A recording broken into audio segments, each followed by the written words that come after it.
पहाड़ियों और हरे भरे जंगलों के बीच बसे एक छोटे से गांव में माया नाम की एक युवा लड़की रहती थी।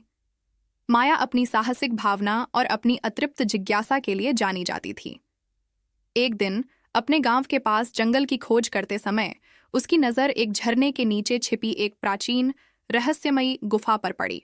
अपनी जिज्ञासा से प्रेरित होकर माया ने गुफा में प्रवेश किया। उसका दिल उत्साह से धड़क रहा था। अंदर उसने खुद को अजीब प्रतीकों और कलाकृतियों से भरे एक मंद रोशनी वाले कक्ष में पाया। जैसे जैसे वह गहराई में गई, उसे एक छिपे हुए मार्ग का पता चला जो एक कक्ष की ओर जाता था, जो कि उसने पहले कभी नहीं देखा था। कक्ष के केंद्र में एक कुर्सी खड़ी थी जिस पर एक चमकता हुआ क्रिस्टल गोला रखा हुआ था। माया इसे छूने के लिए आगे बढ़ी, लेकिन इससे पहले कि वह ऐसा कर पाती, एक आवाज कक्ष से गूंजी जिसने उसे चौंका दिया। कौन इस स्थान की पवित्रता को भंग करने का साहस कर रहा है? आवाज तेज हो गई। माया ने पीछे मुड़कर देखा तो छाया से एक विशाल आकृति उभर रही थी। यह गुफा का संरक्षक एक बुद्धिमान और शक्तिशाली जादूगर था जो सदियों से गुफा की रक्षा कर रहा था। अपनी गलती का एहसास करते हुए माया ने माफी मांगी और बताया कि वह केवल गुफा के बारे में जानने को उत्सुक थी और उसका इरादा कोई नुकसान पहुंचाने का नहीं था। माया की बहादुरी से प्रभावित होकर जादूगर ने उसकी योग्यता का परीक्षण करने का फैसला किया। उन्होंने उसे बताया कि गोला में महान शक्ति है। जिसके पास यह है उसकी कोई भी इच्छा पूरी करने में सक्षम है, लेकिन इसका दुरुपयोग होने पर बड़ा खतरा पैदा करने की भी क्षमता है। खुद को योग्य साबित करने के लिए जादूगरनी ने माया को चुनौतियों की एक श्रृंखला सौंपी।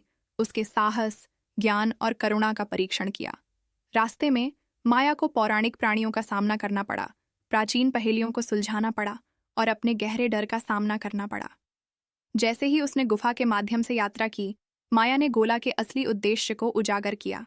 इसका उद्देश्य स्वार्थी इच्छाओं को पूरा करना नहीं था, बल्कि दुनिया में सद्भाव और संतुलन लाना था।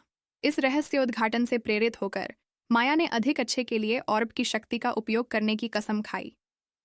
आखिरकार आखिरी चुनौती पर काबू पाने के बाद माया एक बार फिर जादूगर के सामने खड़ी थी। उसके लचीलेपन और हृदय की पवित्रता से प्रभावित होकर उसने उसे अपनी शक्ति का बुद्धिमानी से उपयोग करने का भरोसा देते हुए उसे एक गोला प्रदान किया। गोला अपने पास लेकर माया अपने गांव लौट आई, जहां उसने इसके जादू का इस्तेमाल बीमारों को ठीक करने, कमजोरों की रक्षा करने और सभी के लिए समृद्धि लाने के लिए किया। और यद्यपि गुफा में उसका रोमांच समाप्त हो गया था, माया को पता था कि सच्ची यात्रा अब भी शुरू हुई है, क्योंकि वह दुनिया को एक बेहतर जगह बनाने के लिए आजीवन खोज पर निकल पड़ी थी। ग्रामीणों को माया की बहादुरी और निस्वार्थता पर आश्चर्य हुआ और उसकी कहानी किंवदंती बन गई, जिसने आने वाली पीढ़ियों को प्रेरित किया। और जहां तक माया की बात है, उसने दुनिया के आश्चर्यों का पता लगाना जारी रखा, ये जानते हुए कि साहस, करुणा और थोड़े से जादू से कुछ भी संभव है।